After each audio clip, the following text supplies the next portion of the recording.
Ration ടോക്സിൻ്റെ അടുത്ത വീഡിയോയിലേക്ക് സ്വാഗതം. ഇന്നിപ്പോൾ നമ്മൾ പറഞ്ഞാൽ ഇപ്പോൾ എമ്പുരാൻ എന്ന സിനിമയ്ക്കകത്ത് അതിൻ്റെ ക്യാരക്ടർ പോസ്റ്റർ അതിൻ്റെ അണിയറ പ്രവർത്തകർ പുറത്തു വിട്ടുകൊണ്ടിരിക്കുകയാണ്. എനിക്കൊന്ന് 35ലോ 50ലോ മറ്റോ തുടങ്ങി വന്നിട്ട് ഇനി 3 പേരുടെ പേര് മാത്രമാണ് പുറത്തുവിടാനുള്ള, 3 ക്യാരക്ടേഴ്സിനെ കുറിച്ചുള്ള വിവരങ്ങൾ മാത്രമാണ് പുറത്തുവിടാൻ ബാക്കിയുള്ളത്. 5ാമതായിട്ട് ടൊവിനോ തോമസും 4ാമതായിട്ട് 2 മഞ്ജു വാര്യരുടെ പേരുമാണ് അവർ പുറത്തുവിട്ടത്. അപ്പോൾ 3 പേരിൽ 2 പേര് നമുക്കറിയാം. ഒന്നിൽ അത് പൃഥ്വിരാജും ഒന്ന് ലാലേട്ടനും ആവാനാണ് സാധ്യതയെന്നല്ല ആണ്. പിന്നെ ഒരാൾ ആരാണെന്നുള്ള ചോദ്യമാണ്. പല കോണിൽ നിന്നും ഇപ്പം മമ്മൂക്കയുടെ പേര് പറയുന്നുണ്ട്. പ്രത്യേകിച്ച് മമ്മൂക്കയുടെ ബിലാലിലെ ക്യാരക്ടറിനെ കുറിച്ചുള്ള രീതിയിൽ സംസാരിക്കുന്നുണ്ട് പലരും. പിന്നീട് ഇന്നൊരു സർപ്രൈസ് ആയിട്ടുള്ള രീതിയിൽ ഒരു ഫേസ്ബുക്ക് പോസ്റ്റ് നമുക്ക് പറയാൻ പറ്റത്തില്ല, ഒരു ചാനലിൻ്റെ ഒരു ഓൺലൈൻ മാധ്യമമല്ല, ഒരു അംഗീകാരമുള്ള മാധ്യമത്തിൻ്റെ ഓൺലൈനായിട്ടുള്ള ഒരു പേജിൽ ദുൽഖർ സൽമാനാണ് അതിനകത്തുള്ള ഒരു താരം എന്നുള്ള രീതിയിലുള്ള വാർത്തകൾ അവർ പുറത്തുവിട്ടിട്ടുണ്ട്.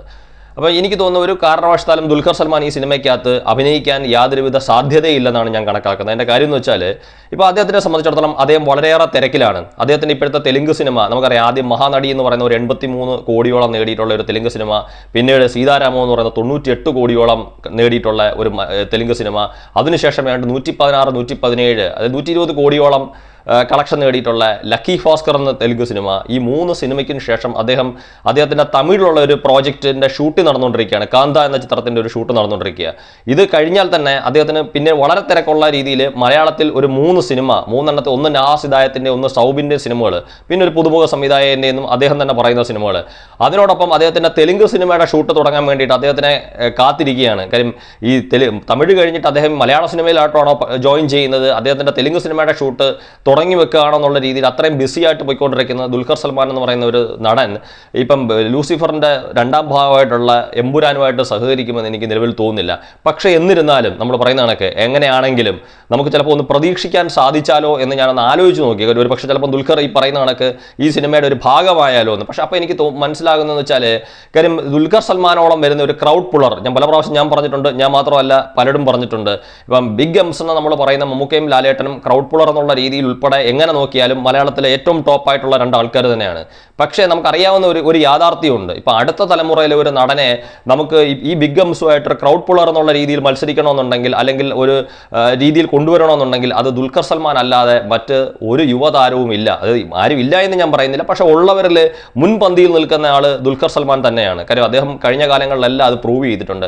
ഞാൻ ഇപ്പോഴും പറയുന്ന ഒരു കാര്യമുണ്ട്. ഇപ്പം മമ്മൂക്കയുടെയും ലാലേട്ടൻ്റെയും ദുൽഖർ സൽമാൻ്റെയും 3 സിനിമകൾ ഈ ഒരു 2 മാസം കഴിഞ്ഞ് റിലീസ് ചെയ്യാൻ വേണ്ടിയിട്ടുള്ള ഒരു തീരുമാനിച്ചു വെച്ചിരിക്കുക.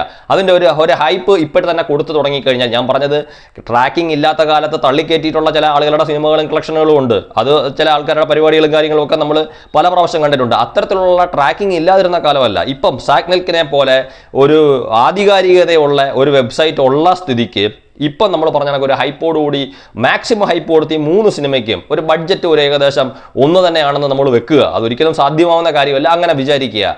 അങ്ങനെ ഉണ്ടെങ്കിൽ ആ 3 സിനിമകൾ റിലീസ് ചെയ്ത് കഴിഞ്ഞാൽ ഇപ്പോൾ സാഗ്നിൽക്ക് ഉൾപ്പെടെയുള്ള ആൾക്കാർ പുറത്തുവിടുന്ന കളക്ഷൻ അനുസരിച്ച് തീർച്ചയായിട്ടും ദുൽഖർ സൽമാൻ്റെ സിനിമ തന്നെയായിരിക്കും വേൾഡ് വൈഡ് ഏറ്റവും കൂടുതൽ കളക്ഷൻ നേടുന്നത് എന്നുള്ള കാര്യത്തിനകത്ത് യാതൊരു സംശയവും എനിക്കില്ല. എനിക്ക് മാത്രമല്ല, ഇപ്പം സിനിമയെക്കുറിച്ച് കൂടുതൽ മനസ്സിലാക്കിയിട്ടുള്ള എല്ലാവർക്കും അറിയാം അത് ദുൽഖർ സൽമാനെ കൊണ്ട് മാത്രമേ സാധിക്കത്തുള്ളൂ. പിന്നെ മാത്രമല്ല, ഇതിനകത്ത് ഞാൻ കാണുന്ന മറ്റൊരു സന്തോഷം എന്ന് പറയുന്നത്, ഇപ്പം മമ്മൂക്കയ്ക്കും ലാലേട്ടനും ശേഷം മലയാള സിനിമയെ ആര് നയിക്കും എന്ന് ചോദിക്കുമ്പം ഞാൻ കുറേ കാലമായിട്ട്, ഞാൻ മാത്രമല്ല പല ആൾക്കാരും പ്രതീക്ഷിക്കുന്ന അല്ലെങ്കിൽ നമ്മൾ ആഗ്രഹിക്കുന്ന ഒരു കാര്യം എന്ന് വെച്ചാൽ അത് തീർച്ചയായിട്ടും എനിക്ക് തോന്നുന്നു ദുൽഖർ സൽമാനും പൃഥ്വിരാജും കൂടെ ചേർന്നായിരിക്കും മമ്മൂക്കയ്ക്കും ലാലേട്ടനും ശേഷം എന്ന് പറയുന്ന ഒരു സംഭവം ഉണ്ടാവുമെന്ന് എനിക്കറിയില്ല. എന്നാലും ഞാൻ ആ വാക്ക് വെറുതെ എന്ന് പറഞ്ഞെന്ന് മാത്രം. അത് ഇവർ 2 പേരും ചേർന്നത് തന്നെയായിരിക്കും. കാര്യം മലയാള സിനിമയെ മുന്നോട്ട് കൊണ്ടുപോകാൻ ഏറ്റവും കൂടുതൽ സാധ്യത. ഈ അടുത്ത കാലത്ത് ഞാനിത് പറഞ്ഞപ്പം പല ആൾക്കാർ എന്നോട് ചോദിച്ചു, എന്തുകൊണ്ട് ദുൽഖർ സൽമാനോടൊപ്പം മറ്റൊരാളുടെ പേര് പറയുന്നില്ല, എന്തിനാണ് പൃഥ്വിരാജിൻ്റെ പേര് പറയുന്നതെന്ന്. തീർച്ചയായിട്ടും ഞാൻ കണക്കാക്കുന്നത് അങ്ങനെയാണ്.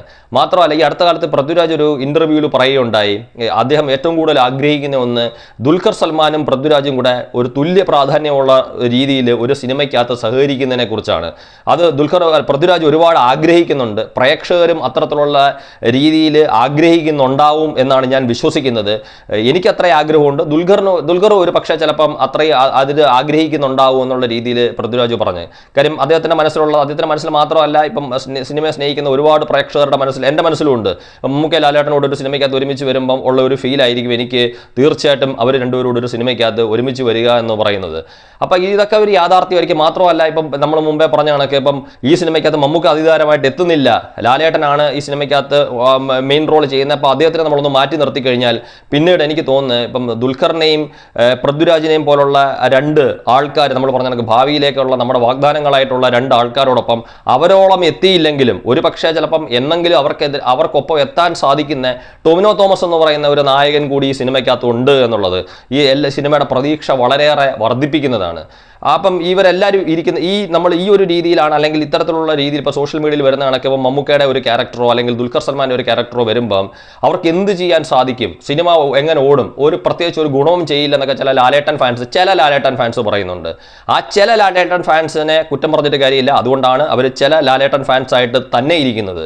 അവരിനി അങ്ങനെ അതിനെ തുടരുകയും ചെയ്യും. പക്ഷേ മമ്മൂക്ക ദുൽഖറിനെ പോലെ ഒരാളെ സിനിമയായിട്ട് സഹകരിപ്പിക്കാൻ ലാലേട്ടനോ പൃഥ്വിരാജോ ചിന്തിച്ചാൽ മമ്മൂക്ക ദുൽഖറും അതിനൊരു യെസ് പറഞ്ഞാൽ, അല്ലാതെ ഇവർ ആഗ്രഹിച്ചെന്നും പറഞ്ഞുകൊണ്ട് അവർ ആ സിനിമയ്ക്കകത്തോട്ട് വരണമെന്നില്ല.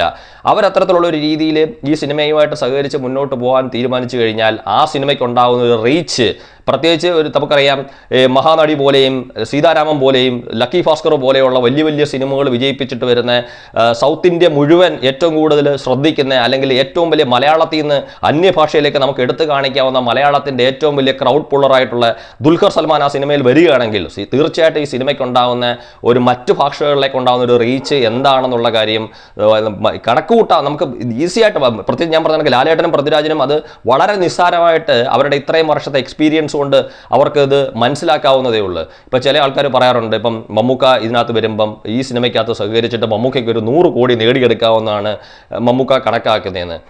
മമ്മൂക്കയ്ക്ക് അതിൻ്റെ ആവശ്യമില്ല എന്ന് മമ്മൂക്ക പല പ്രാവശ്യം മുൻപേ തന്നെ പറഞ്ഞിട്ടുണ്ട്. കാര്യം അദ്ദേഹത്തിനെ സംബന്ധിച്ചിടത്തോളം അദ്ദേഹത്തിന് അതിൻ്റെ ആവശ്യമില്ല. അപ്പം ഞാൻ തിരിച്ച് മുമ്പ്, അല്ലെങ്കിൽ ഞാനല്ല മറ്റുള്ള ചില ആൾക്കാർ പറഞ്ഞിട്ടുണ്ട്, അങ്ങനെയാണെങ്കിൽ ഈ അടുത്ത കാലത്തുള്ള സിനിമകളെല്ലാം പരാജയപ്പെട്ട് നിൽക്കുന്ന ലാലേട്ടനെ സംബന്ധിച്ചിടത്തോളം അദ്ദേഹത്തിന് ഒരു വിജയം നേടിയെടുക്കാൻ വേണ്ടിയിട്ടാണ് മഹേഷ് നാരായണൻ്റെ മമ്മൂക്ക സിനിമയ്ക്കകത്ത് ഒരു 40 മിനിറ്റോ 30 മിനിറ്റോ മാത്രമേ ഉള്ളെങ്കിൽ പോലും ലാലേട്ടനെ അഭിനയിക്കുന്നതെന്ന് ചില ആൾക്കാർ അതിൻ്റെ ബദലായിട്ട് പറഞ്ഞിട്ടുണ്ട്. അതായത് ഇങ്ങനെ പറയുന്ന ആളുകൾക്ക് മറുപടിയായിട്ട് അങ്ങനെ കൊടുത്തിട്ടുണ്ട് ചില ആൾക്കാർ. അതിനകത്ത് ഒരു വാസ്തവം ഉണ്ടെന്ന് എനിക്ക് തോന്നുന്നു. കാര്യം ലാലേട്ടൻ്റെ ഈ അടുത്ത കാലത്തുള്ള ഒരു സിനിമകളും വിജയിക്കാത്ത സാഹചര്യത്തിൽ അദ്ദേഹത്തിന് എങ്ങനെങ്കിലും ഒരു ഹിറ്റ് വേണമെന്നുള്ള രീതിയിൽ ഇപ്പം സുരേഷ് ഗോപിക്ക് വെച്ചിരുന്ന റോളിലേക്കാണ് ലാലേട്ടൻ മഹേഷ് നാരായണൻ്റെ സിനിമയ്ക്ക് അത് വരുന്നതെന്നുള്ള കാര്യം നമുക്ക് നന്നായിട്ട് അറിയാം. കാര്യം സുരേഷ് ഗോപിക്ക് ഒരു സമയത്ത് അഭിനയിക്കാനുള്ള അനുമതി കിട്ടത്തില്ല എന്ന് വിചാരിച്ചെടുത്തതാണ് ലാലേട്ടൻ ആ സിനിമയിലേക്ക് വരുന്നത്. അപ്പോൾ ലാലേട്ടനെ സംബന്ധിച്ചിടത്തോളം ഒരു വിജയം എങ്ങനെങ്കിലും മമ്മൂക്ക, കാര്യം വിജയിച്ച് നിൽക്കുന്ന നായകനായ മമ്മൂക്കയോട് ഒരു സിനിമയ്ക്കകത്ത് സഹകരിച്ചാൽ ലാലേട്ടനും ചിലപ്പോൾ ഒരു ഹിറ്റ് കിട്ടും എന്ന് ലാലേട്ടൻ വിചാരിക്കുന്നുണ്ടെങ്കിൽ അത് തെറ്റൊന്നുമല്ലല്ലോ. അപ്പോൾ അങ്ങനെ പറയുന്ന ആൾക്കാരും ഉണ്ട്. അപ്പോൾ ഈ രണ്ട് കാര്യങ്ങളും അപ്പുറവും ഇപ്പുറവും നടക്കുന്നുണ്ട്. ഏതായാലും മമ്മൂക്ക ദുൽഖറിനെ ആരെങ്കിലും ഒരാളെ ഈ സിനിമയ്ക്കകത്ത് കാണാൻ നമുക്ക് സാധിക്കട്ടെ.